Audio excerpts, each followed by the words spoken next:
When I had attained the age of 17, my parents resolved that I should become a student at the University of Ingolstadt.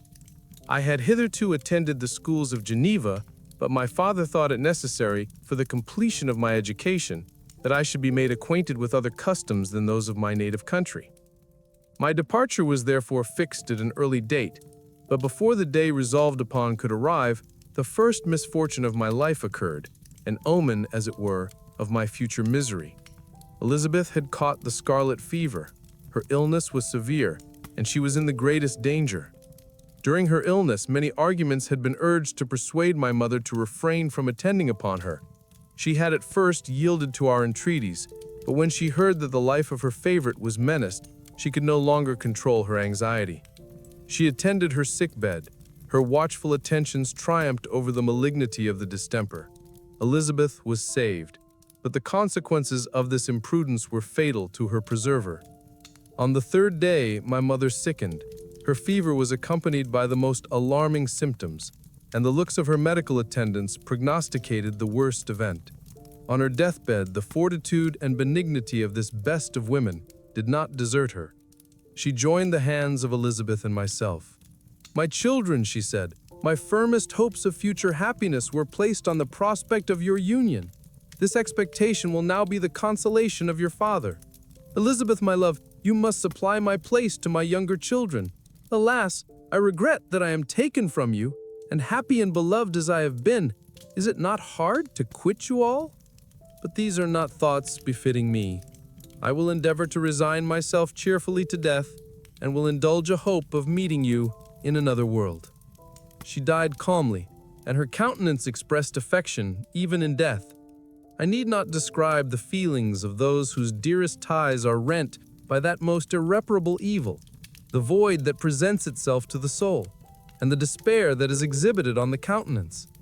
It is so long before the mind can persuade itself that she whom we saw every day, and whose very existence appeared a part of our own, can have departed forever, that the brightness of a beloved eye can have been extinguished, and the sound of a voice so familiar and dear to the ear can be hushed, never more to be heard. These are the reflections of the first days. But when the lapse of time proves the reality of the evil, then the actual bitterness of grief commences. Yet from whom has not that rude hand rent away some dear connection? And why should I describe a sorrow which all have felt and must feel? The time at length arrives when grief is rather an indulgence than a necessity, and the smile that plays upon the lips, although it may be deemed a sacrilege, is not banished. My mother was dead, but we had still duties which we ought to perform. We must continue our course with the rest, and learn to think ourselves fortunate whilst one remains whom the spoiler has not seized. My departure for Ingolstadt, which had been deferred by these events, was now again determined upon. I obtained from my father a respite of some weeks. It appeared to me sacrilege so soon to leave the repose, akin to death of the house of mourning, and to rush into the thick of life. I was new to sorrow, but it did not the less alarm me. I was unwilling to quit the sight of those that remained to me, and above all, I desired to see my sweet Elizabeth in some degree consoled.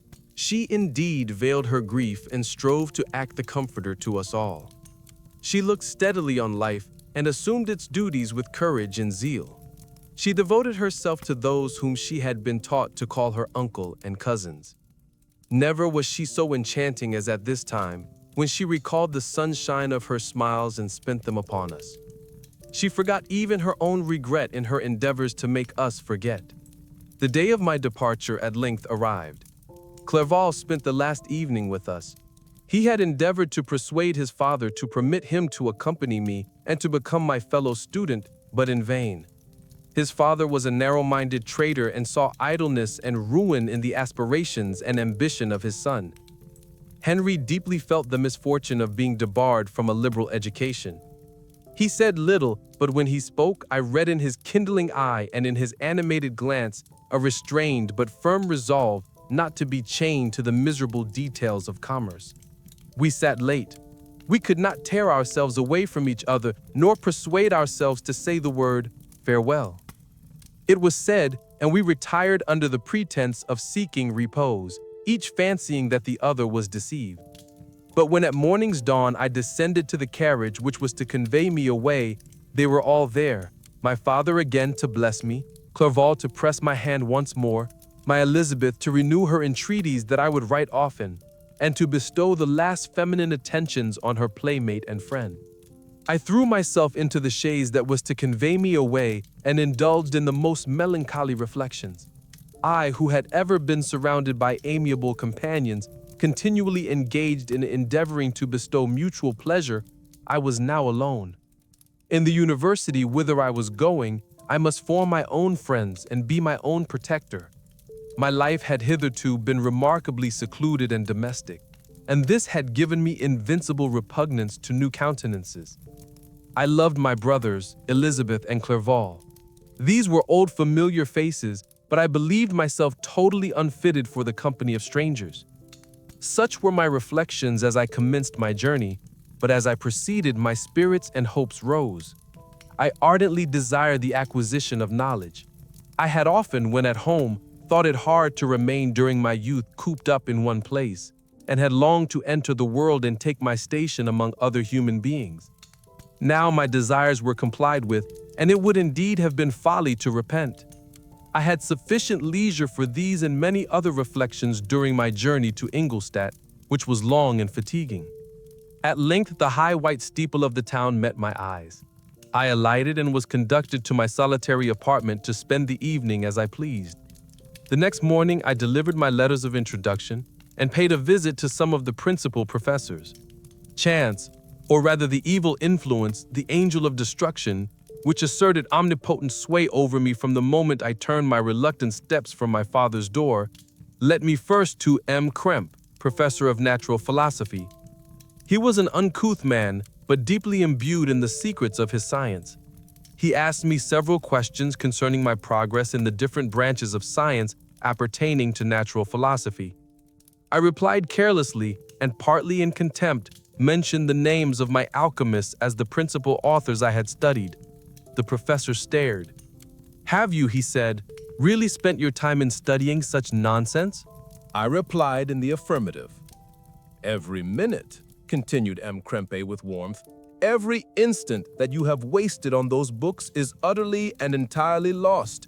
You have burdened your memory with exploded systems and useless names. Good God, in what desert land have you lived, when no one was kind enough to inform you that these fancies, which you have so greedily imbibed, are 1,000 years old and as musty as they are ancient? I little expected in this enlightened and scientific age to find a disciple of Albertus Magnus and Paracelsus. My dear sir, you must begin your studies entirely anew." So saying, he stepped aside and wrote down a list of several books treating of natural philosophy, which he desired me to procure, and dismissed me, after mentioning that in the beginning of the following week he intended to commence a course of lectures upon natural philosophy in its general relations, and that M. Waldman, a fellow professor, would lecture upon chemistry the alternate days that he omitted. I returned home not disappointed, for I have said that I had long considered those authors useless whom the professor reprobated. But I returned not at all the more inclined to recur to these studies in any shape. M. Krempe was a little squat man with a gruff voice and a repulsive countenance. The teacher, therefore, did not prepossess me in favor of his pursuits. In rather a too philosophical and connected a strain, perhaps, I have given an account of the conclusions I had come to concerning them in my early years. As a child, I had not been content with the results promised by the modern professors of natural science, with a confusion of ideas only to be accounted for by my extreme youth and my want of a guide on such matters. I had retrod the steps of knowledge along the paths of time and exchanged the discoveries of recent inquirers for the dreams of forgotten alchemists. Besides, I had a contempt for the uses of modern natural philosophy. It was very different when the masters of the science sought immortality and power. Such views, although futile, were grand, but now the scene was changed. The ambition of the inquirer seemed to limit itself to the annihilation of those visions on which my interest in science was chiefly founded. I was required to exchange chimeras of boundless grandeur for realities of little worth.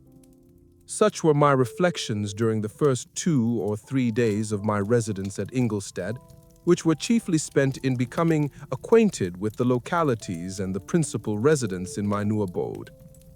But as the ensuing week commenced, I thought of the information which M. Krempe had given me concerning the lectures. And although I could not consent to go and hear that little conceited fellow deliver sentences out of a pulpit, I recollected what he had said of M. Waldman, whom I had never seen, as he had hitherto been out of town. Partly from curiosity, and partly from idleness, I went into the lecturing room, which M. Waldman entered shortly after. This professor was very unlike his colleague. He appeared about 50 years of age, but with an aspect expressive of the greatest benevolence. A few gray hairs covered his temples, but those at the back of his head were nearly black. His person was short, but remarkably erect, and his voice the sweetest I had ever heard. He began his lecture by a recapitulation of the history of chemistry and the various improvements made by different men of learning, pronouncing with fervor the names of the most distinguished discoverers.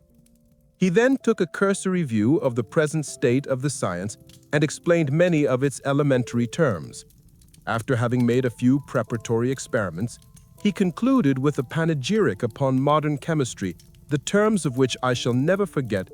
"The ancient teachers of this science," said he, "promised impossibilities and performed nothing. The modern masters promise very little. They know that metals cannot be transmuted and that the elixir of life is a chimera. But these philosophers, whose hands seem only made to dabble in dirt and their eyes to pore over the microscope or crucible, have indeed performed miracles. They penetrate into the recesses of nature and show how she works in her hiding places. They ascend into the heavens. They have discovered how the blood circulates and the nature of the air we breathe. They have acquired new and almost unlimited powers. They can command the thunders of heaven, mimic the earthquake, and even mock the invisible world with its own shadows." Such were the professor's words, rather, let me say, such the words of the fates, announced to destroy me. As he went on, I felt as if my soul were grappling with a palpable enemy. One by one, the various keys were touched, which formed the mechanism of my being. Chord after chord was sounded, and soon my mind was filled with one thought, one conception, one purpose. "So much has been done," exclaimed the soul of Frankenstein. "More, far more will I achieve. Treading in the steps already marked, I will pioneer a new way, explore unknown powers, and unfold to the world the deepest mysteries of creation." I closed not my eyes that night. My internal being was in a state of insurrection and turmoil. I felt that order would thence arise, but I had no power to produce it. By degrees, after the morning's dawn, sleep came. I awoke, and my yesternight's thoughts were as a dream.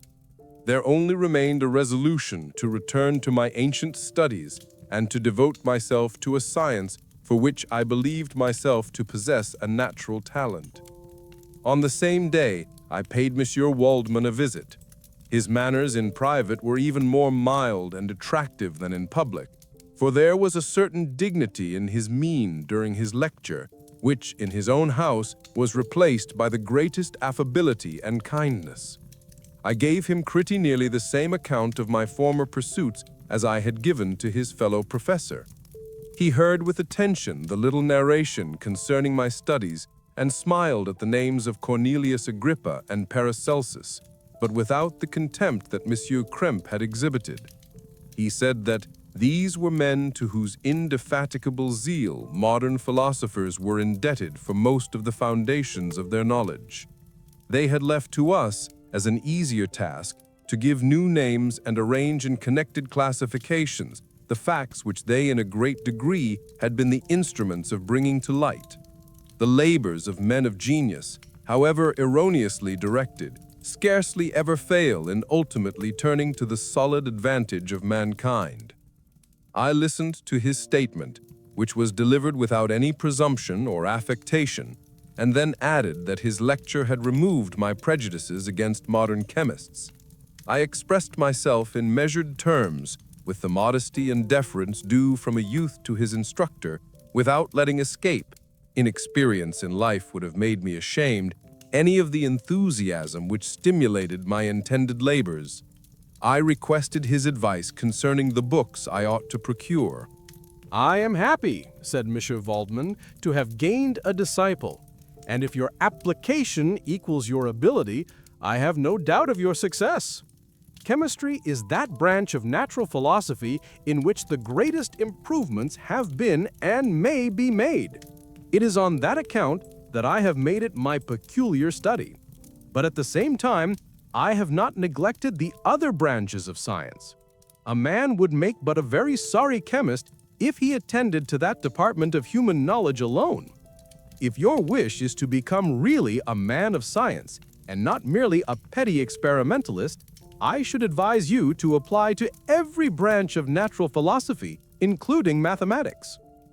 He then took me into his laboratory and explained to me the uses of his various machines, instructing me as to what I ought to procure and promising me the use of his own when I should have advanced far enough in the science not to derange their mechanism. He also gave me the list of books which I had requested, and I took my leave. Thus ended a day memorable to me. It decided my future destiny.